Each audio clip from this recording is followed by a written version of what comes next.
ni sambula vinaka, ni mata vinaka mai, ni varorong tinga mai ongoe na nonda programo, Yalo-i-Viti Spirit of Fiji Research, vake keli ki anti Samanunu e Navai singa wakaroa ai mai na ono kina vitu. E na matha saoti and the rongo vitu e dona ni ro Talanoa, wate ki na dona taurovo Peace-Corp mai merke ka le tiko e Navai, na Koro ko Navai vole ki na Ndaribatu. Na e dhana ko Alexander Shulter. E angande mai ki Aotearoa me mai ka okoe na nona sanga me rani mai reida taloko e na mbula e na mataini burubura ni o Nisilandi e ndovira na mataini burubura ni semberi ni ngolea ni ki na vonua e totolo sara na mbula mai mereke na nona vonua a dhavutu mai ki na suthu mai ki na dhuruvu ko Alex. Totoke sara na ni rovi Talanoa, ka mai tini tigo na ni rovi Talanoa e na madha saoti, e na nona sa vavarau, me sa na Talanoa takoko e na nona sa oti na rua e mbaki nona tiko mai Navai, e na Koro Navai, e na loma ni vanua, totoka ongori, vole ke na Ndaribatu, ka kaeno koea, e rando wakatoka itu e na eadha tako lavo uira na tiko mai na lomani koroia. Indona ka au rongo da talanga ni Talanoa taka mokoea ni vanua totoka na vanua ko Navai e ratui lomani vanua saranga ka na vanua e voleka mai vi na tauni e voleka e siwe ndona e au e range e avanikina. Dasa na rongo da sara na ikuri ni nei rovi Talanoa, ni na rongo da beka ni una waka sukara le soalanga, e na ngau na sa wawarau tiki no koea, me Talanoa taka no na warau lesu ki Amerika. One in white? The one in white, yeah. Oh. And you're standing right up at the mountain? So, yeah, that's right at the top of the mountain. Yeah, so Tamanini Mountain is a source of tourism for the village. And so one of the projects I worked on in our village was we have a lot of day travelers, people who they show up in the morning, they hike the mountain, and they'd pay 50 Fijian dollars to the guide to take them up, and 50 Fijian dollars to the village as like a park entry fee. And so, which is, it's a good source of income for the village. They can use it for projects. That's for Navai Village. Navai, yeah. Navai, sorry. For Navai Village. Navai Village. Yeah. Oh, wow. And, but one project we worked on while I was there was setting up a homestay, because it's very far from any town, so it's nice for tourists to be able to stay for multiple nights. And it brings more income into the village, and it gives visitors like a better feel for village life. Because it's a good thing to go and hike the mountain. It's a great activity, fun activity, but if you really want to learn about Fiji, the best way to do it is to stay in a village. Have an experience. To eat with families in the village. And so Fiji, I think more than most countries probably, offers a lot of homestays. So we set up our own homestay business, which I think this past year we maybe had 8 bookings. And so every time usually would be a couple or a solo traveler, and they would stay 2, 3, or 4 nights in the village. It's money for is it collective or just the family? It's split. So the family gets about half the money, and the other half of the money goes towards activities that they do every day. And admin? Yeah, and admin. So the breakdown I think would be, there's about 12 to 15% that goes to marketing and website, and also some maybe transportation to the village, because that's within that 12 and 15. Yeah. Transport. And then I believe about almost maybe like 55-60% goes directly to the family, maybe 50%. Yeah. And then the remaining 35%, that's used for activities, and usually you want to keep a little left over so that business expenses you can save up money for operational costs. So every time a tourist came, especially when they stay 4 nights, it's easier. You're able to save a little money to to print flyers, or like we print materials to keep running the business, whether that's your books or your receipts, or yes. And the goal was to also create a fund where the villagers, they could, we got to the point where there were, almost $1,000 saved in like a village fund. And so we were going to start using that fund for villagers to improve their homes. They could take out a loan of $200, $300, replace their windows if their windows have broken, or but they need to pay back. But they need to pay it back, yeah. And that way, if some villagers they want to host, but their homes aren't quite up to the standard of being a homestay, a tourist homestay, they might have an opportunity to improve their homes. Upgrade their homes, upgrade their bathrooms. Because I think when it comes to like tourism, so long as you have a good toilet and a good bathroom. Yeah, good toilet, good bathroom, and good bed. Like the rest is less important. But the bathroom, the toilet, the bed, those are the main things. That's where you rest. Yeah. And then the toilet and the bathroom, because it's a personal space. It's a personal space. Yeah, and you want to feel comfortable. Yeah. Yeah. It can't. It can't be. Nobody Rough likes in the a village. dirty bathroom. Yeah. Yeah. No, that's so interesting. Is there any specific names in those villages, particularly in the Navai Village? Yeah. That you want to remember? That you want to say Mbula? Vambula Verto? Vambula Ve Kethe nongu vale Navai. Tarangi Koro nongu dau kati na Tarangi Koro nongu ta. Na vosa va Navai nongu kamu. Yeah, kamu batuke now. Now. Va tangi nio savamose? Rona mbaki sa sandenda. Sakauta na utomu. Sa kende keto when I told them what day I was going to be leaving Fiji, it was maybe November 13th. They said, "Oh, we'll take you to Nandi."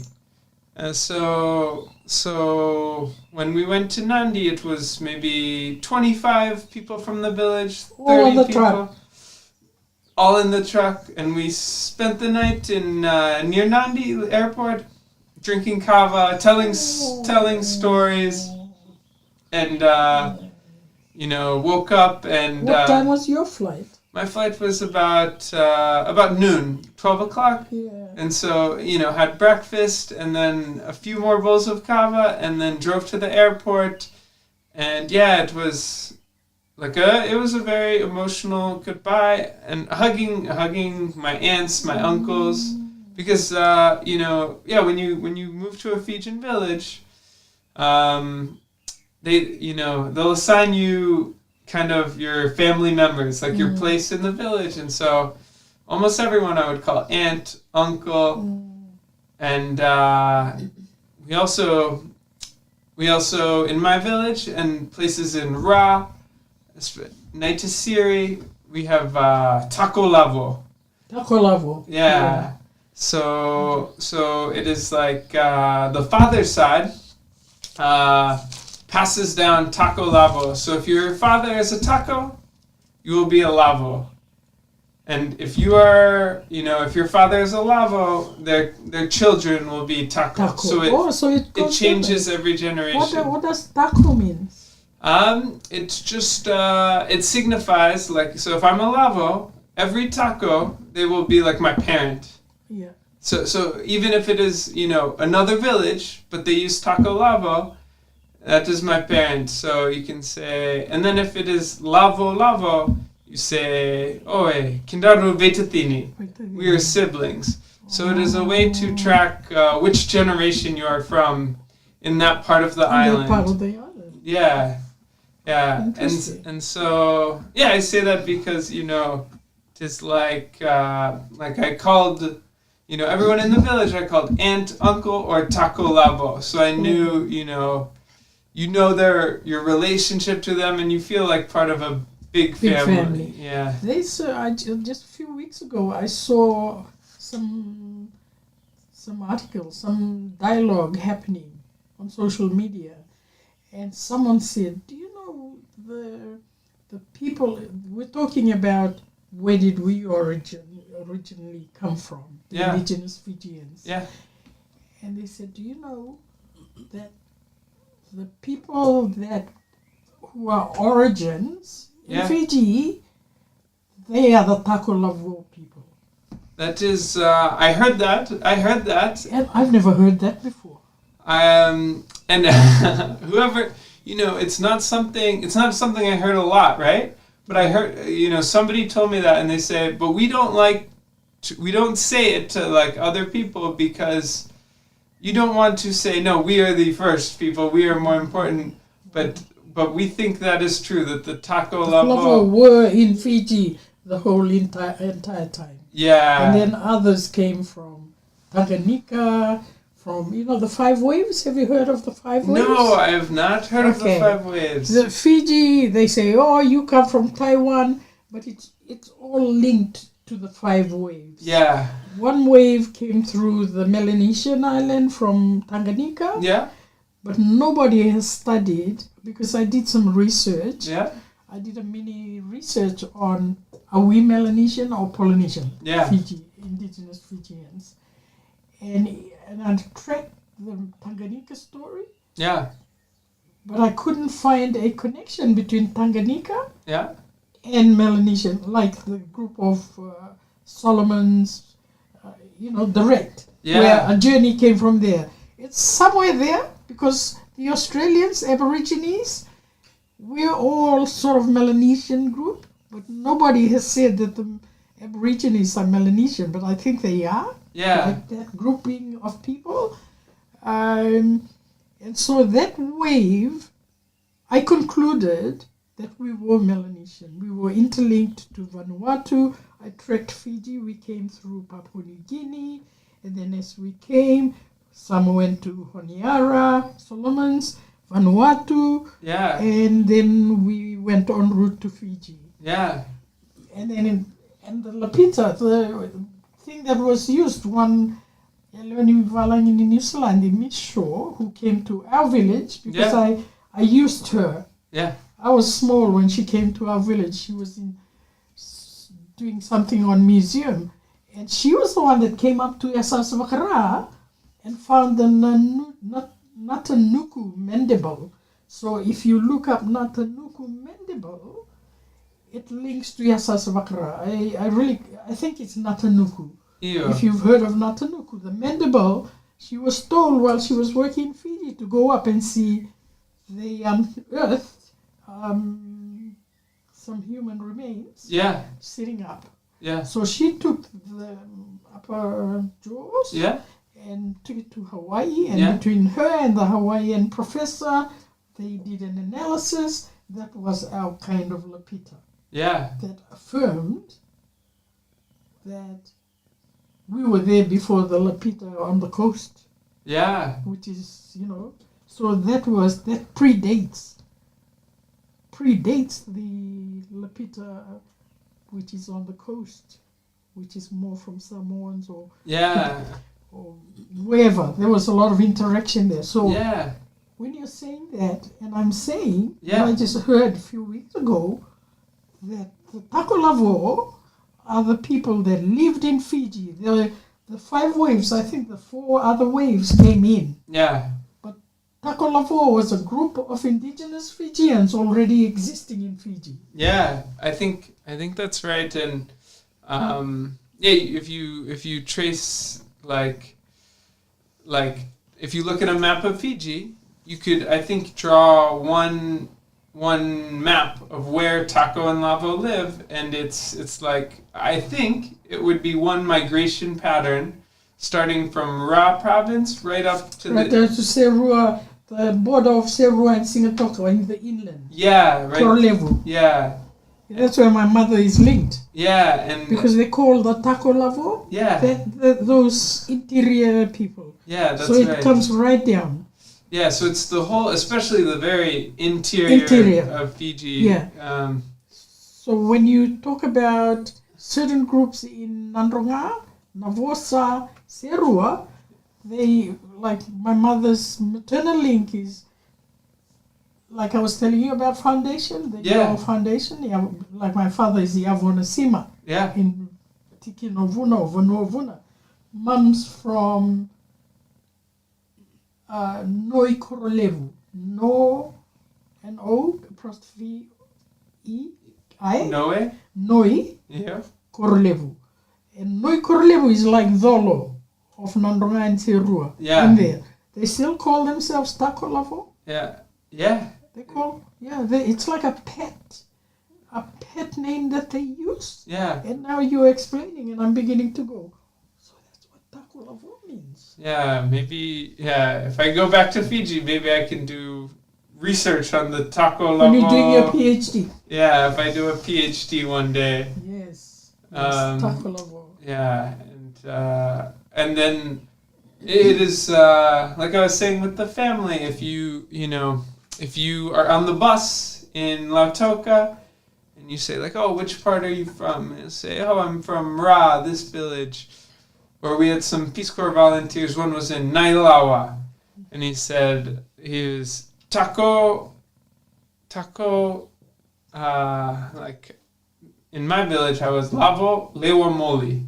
Like Lavo Lewa Moli. Yeah, like of the moli tree. Oh. But like the citrus fruit, mostly because that is what Navai Village is most is very famous for their citrus fruits. Like they have very very abundant oranges that are sweet, and they sell at the market really quickly. So it's Tako Lavo. Yeah. Or no, Lavo Lewa Moli. Yeah, that's how I might introduce myself. That is also, the Fijian style of joking, like the banter. The banter. Between the two. It's almost like cousins, eh? Yeah. Yeah. And so, I'm thinking, what is, I had one friend who was Tako, but Tako, it was, what do you call the coconut when it is starting to fruit? Like when the coconut, Nanu, it sends up a shoot. A shoot? Tako, maybe Sangui Leda. Luveninu? Yeah. Luveninu. But there's a different name up there. Yeah, there's a different name up there. So now, it's happened, it's amazing because they interlinked with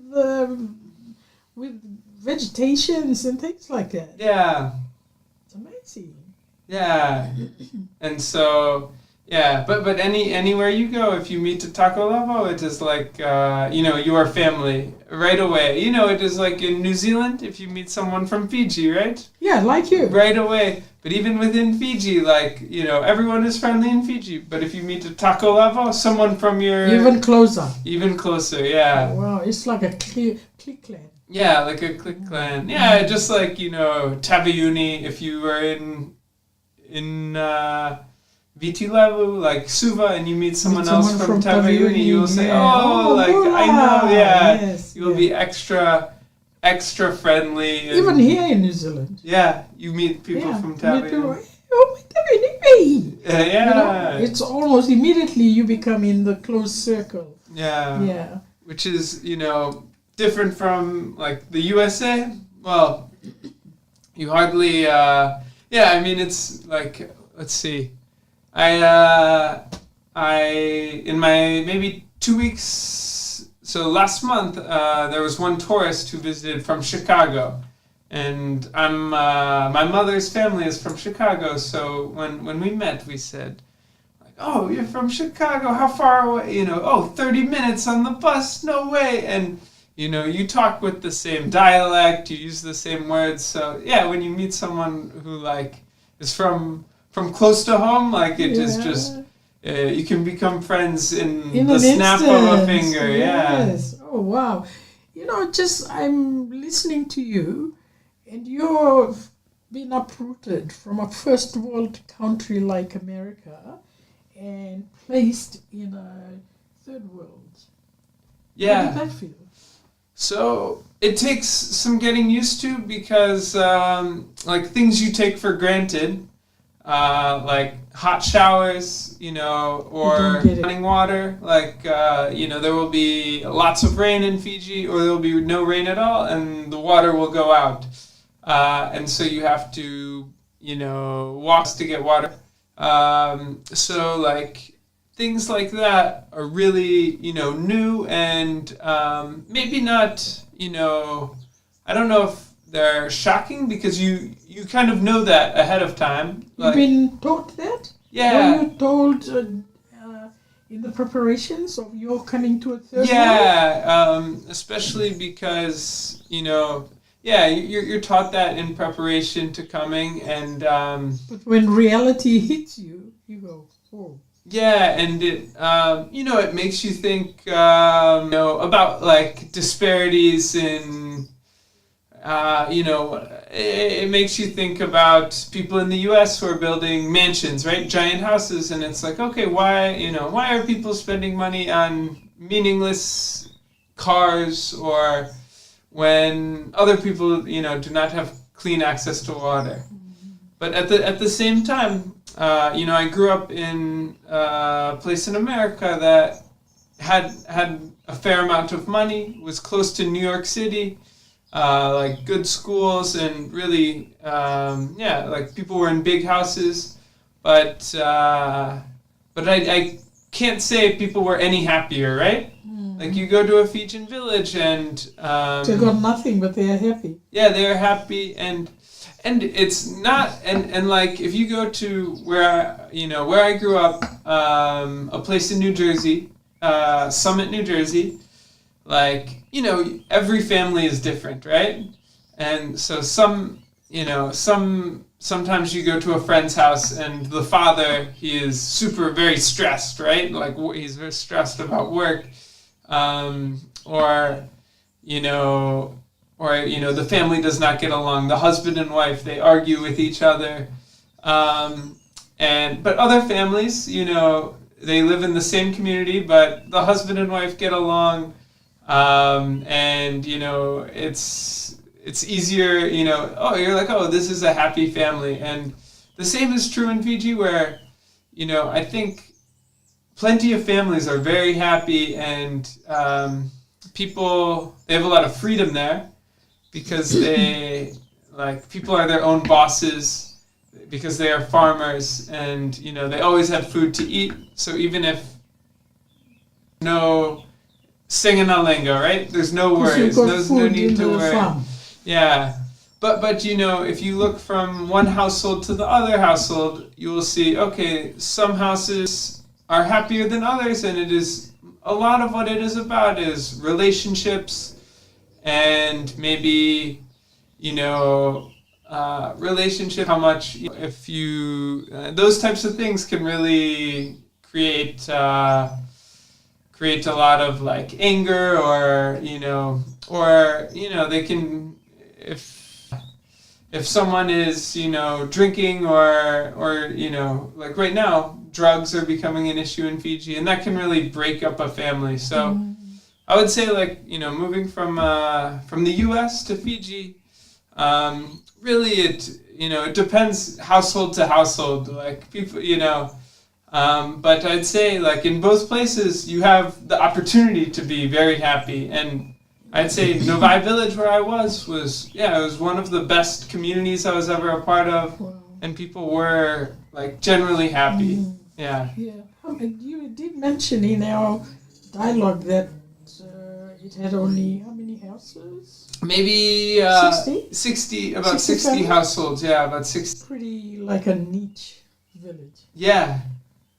And you know, there's you know, I had one volunteer friend who was in a village with maybe 14 households in Naitasiri. So there's some very small villages, but like Navai is also, it's maybe a 45-minute walk to the next village. Like, you know, some villages are very close together, right? Yeah. But then there's about, you know, 200 or 250 people in the village, but you realize, like, you know, that is still a lot of people. You get to know, like, I was close with, you know, maybe 100. Any age? Or like who I was close with? Oh, I was, you know, this is funny. I think it's easiest to make friends, like the children. The children, when you get there, they're spontaneous. They want to come and meet you. Yeah, they're not scared. They're not scared. They want to come in your house, and so you first get to know the children and, like, your neighbors. It maybe took me like about 1 year before I became, you know, I got to know the youth, like teenagers, but I started playing rugby, mostly touch rugby and training with the team. But it took me like a year before I said, I was working a lot with like the men and women's group, and so those were, you know, people, men and women in their 30s, 40s, even like 50s, 60s. Older than you. Yeah, older than me. Yeah. And I think, but like the teenagers, 20-year-olds, I said, hey, I've got to, like, you know, get to know them. And so that's, you know, I really started to focus on rugby as a way to connect. I love sports. I played, you know, sports growing up. What sports did you play?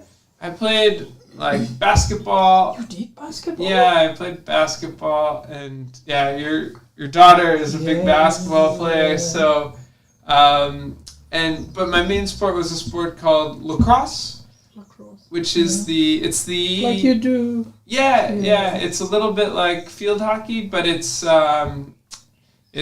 throwing the ball through the air with, like, a net and basket, and it's the sport of, you know, the indigenous people of America. Yeah, like the Native Americans and Canadians, that was their sport. Sports. Yeah. Oh, wow. Never heard of that. Yeah, it's really still mostly played in America. It hasn't widely spread. It's not like rugby, that basketball, you can find it in all over the world. But it's growing. I think it will be in the next Olympic Games. I think it'll be the first time they play in the next Olympic Games. Fantastic. Yeah. Just talk about, you didn't mention that you do maths. Yeah. We're going to start tailoring now. We've done 53 minutes, so we're going to start tailoring. Just quickly tell listeners about what your background is that you were trained in. Yeah. So I went to school and I was an economics major with minors in math and physics. And so before I came to Fiji, I was a high school math teacher for 1 year, which was great preparation for Fiji because as a teacher, you learn how to speak in front of other people, and really how to like read a room, right? Teaching is a very difficult job because it is like teaching information and knowing the information, but it's also controlling the classroom, which is like working with people.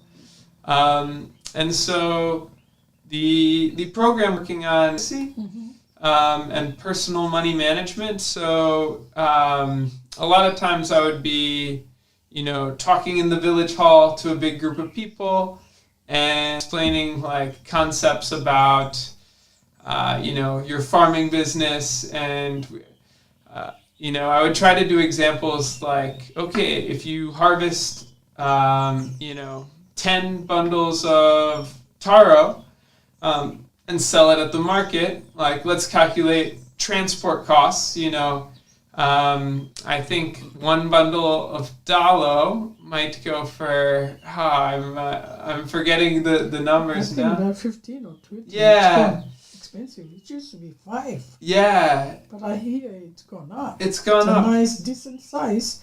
You're looking at 20, 25. Yeah, you can get $20 for a bundle. So yeah, if you sell, 5 bundles, you can make $100 at the market, and transport from our village is $10 to the market, $10 back. So 20. So you're left with $80, and then we talk about, okay, so you do your grocery shopping for the week, right? You buy flour and sugar and maybe toothpaste, books for the kids, and okay, how much are you left with? And then I think like the next step is, okay, how do you reinvest that money into the business? Like buying, doing nomu Viti Levu, like, the file for your knife, so that when you go to the farm, you're it's sharp. It's sharp, and your as long as you don't cut yourself. As long as you don't cut yourself, yeah. Exactly. Wow. Okay. So, and you found that the 2 years there was useful. Yes, it was.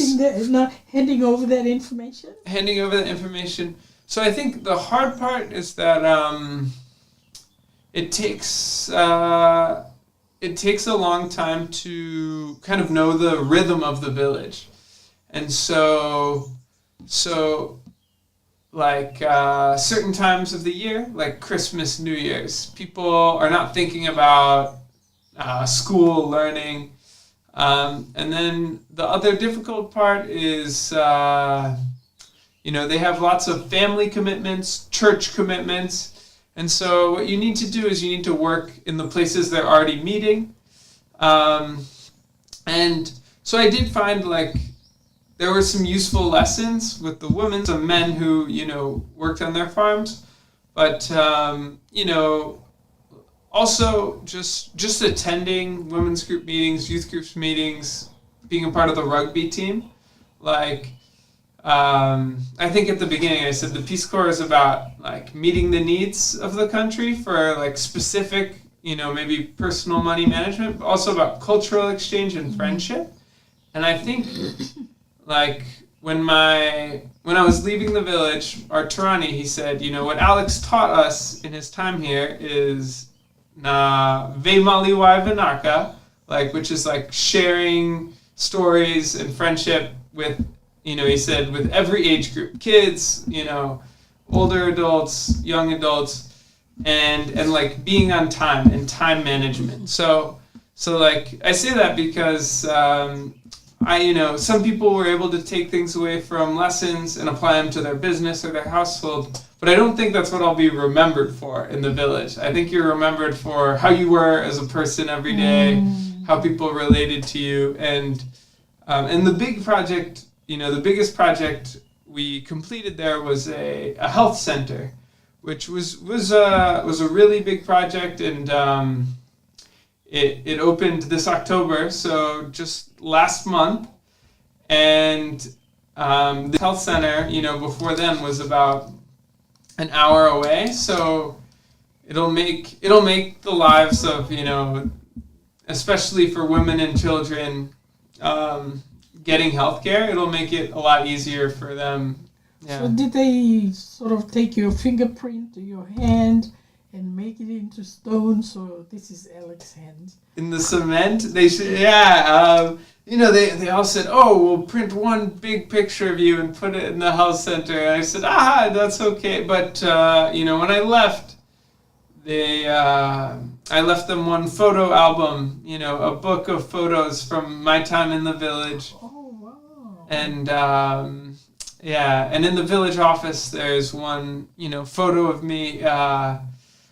So I think, they will remember, they will remember that we built that health center. And also, just when you go around Fiji, you talk to people and they say, "Oh, you're a Peace-Corp." When I was in 4th grade, my teacher was a Peace-Corp. Peace-Corp. What? Mr. Thomas Taylor. They still remember the names. So I think, especially the kids.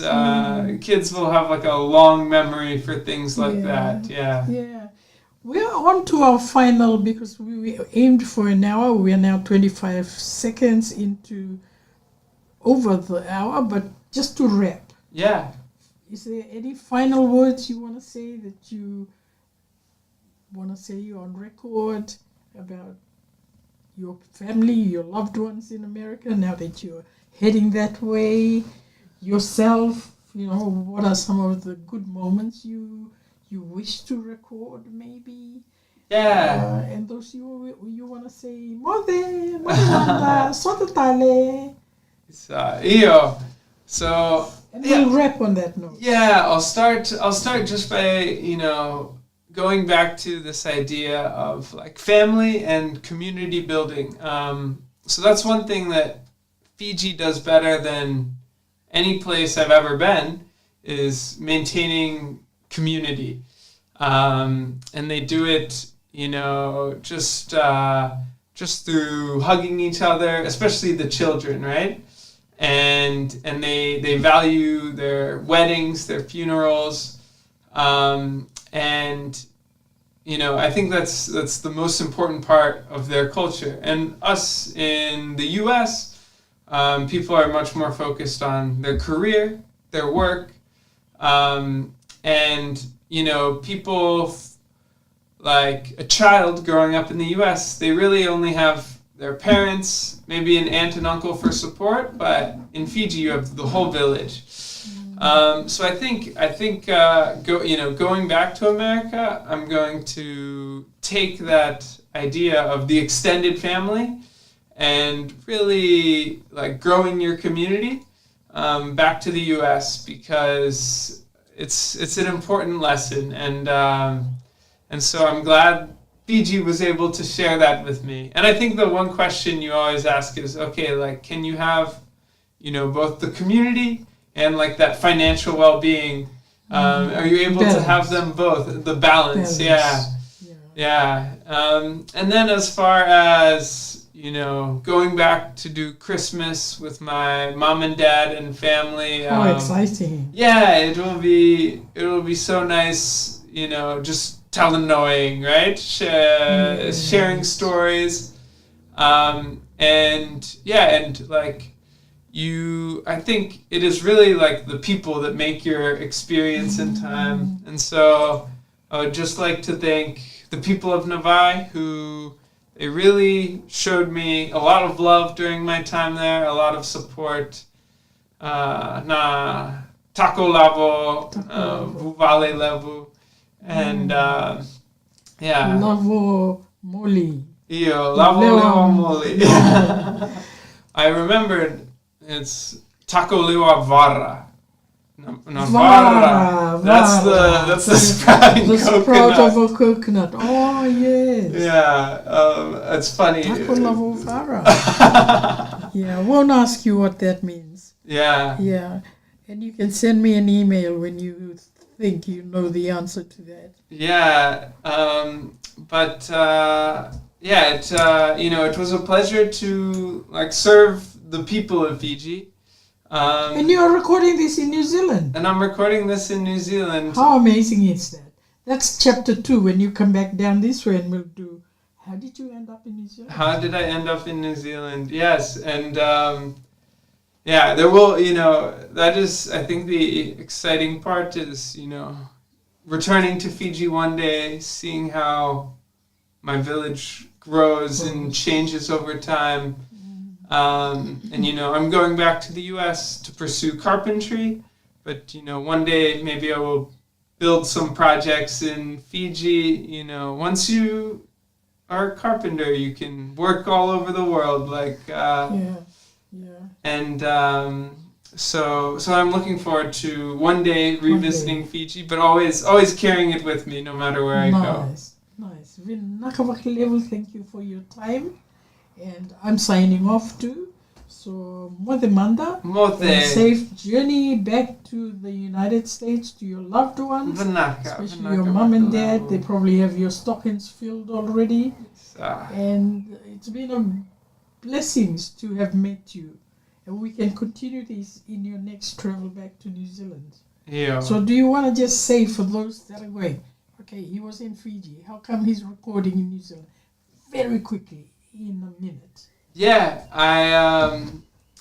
it's very difficult to get to the Pacific from America. It's a long flight and it's expensive. So I wanted to explore New Zealand and and I was blessed that yesterday I actually stumbled upon a Fijian language and culture meeting, which is how I connected with Elisapeci. A picnic. Yeah, family fun picnic.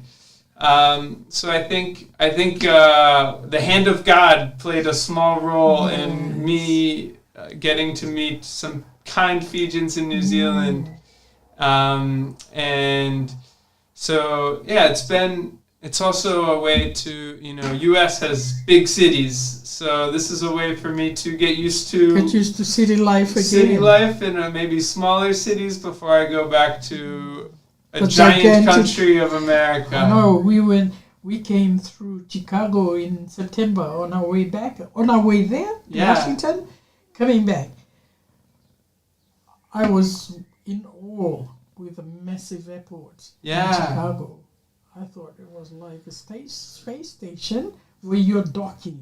Yeah. Just imagine. I mean, we'll leave it at that. So they're going to welcome you back in Chicago? They will. Or where are you going? Yeah, I will. My sister lives in San Francisco, so she's gonna meet you. She's gonna pick me up from the airport in San Francisco, and then both of us are gonna drive to Chicago together. How long does it take? It will take maybe it's a 24-hour drive, so we'll do it in 3 days, and we will, sleep. We have friends to stay on along the way, which I think, if there's any, lesson, it is to just keep your community strong, right? Thank you. And, make sure there are plenty of places that you can say, when I'm not home, that is my home. And same as, inviting people into your home when you have a good place. Exactly, like this. You are the one. It's such a blessing for you to have come, and I really appreciate it. From our family to your family and to you personally, thank you for giving up your time today. I'm sorry it was Fijian time. We cooked, we laughed, I cut my hand, you ate, and now we are recording. So we will now wrap that, and vaka Levu, safe journey back home. Vaka Levu, mote manda. Mote manda. Just one last one. If I'm to play a song over the radio, you need to give me permission to play your voice. And is there a particular song you want to remember the people back in Navai Village? Yeah, it would be the song. There's a song 1996 by Kitione on the Kitione collection. And do you know a name? The name of the song? Oh, you can send it to me later. Yeah, it would be 1996 is the same in this song. 1996, okay. Yambaki Tinika Tiwa Tiwa Ono na Yambaki. Yeah, that's the first lyrics of the song. Okay. And it always brings me back to Fiji. Vinaka vaka Levu. Safe journey and Vanindonu no me ngolongole lesu. Ki Chicago. Oh, Vinaka. Mo demanda.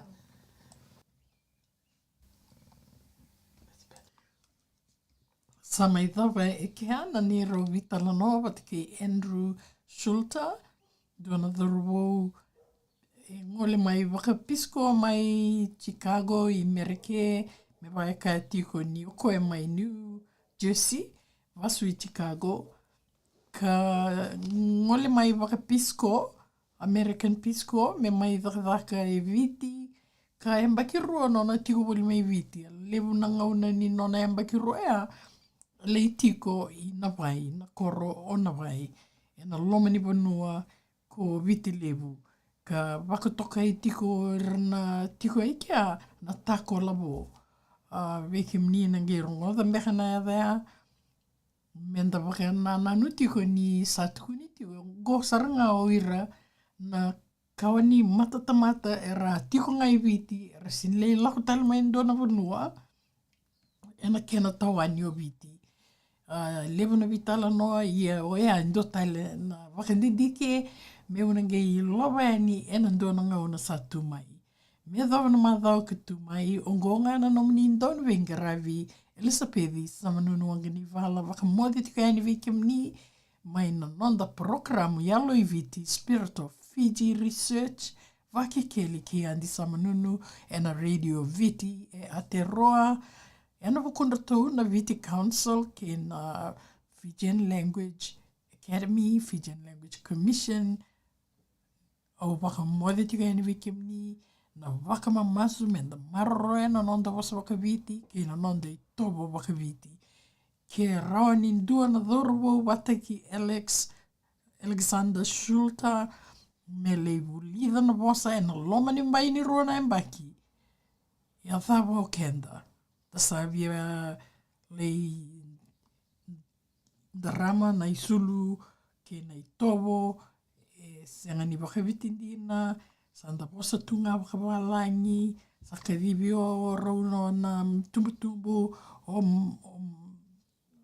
sa senga ni nana ke tata sa mami and daddy endonu tio beka ya na kena I lako tio ani nandua na ngauna mai muri sana eli nonda bosa ia na wakamamasu me na maroro e na nonda bosa me na maringeta na nonda bosa me waka enda rongo to wana ko Alex matata toka na wasa vaka-Viti wana dhurungo wasa vaka-Viti saratonga mai na Navai Koro atiko mikina e Navai na mewira na tako lavo ni te imo te toka manda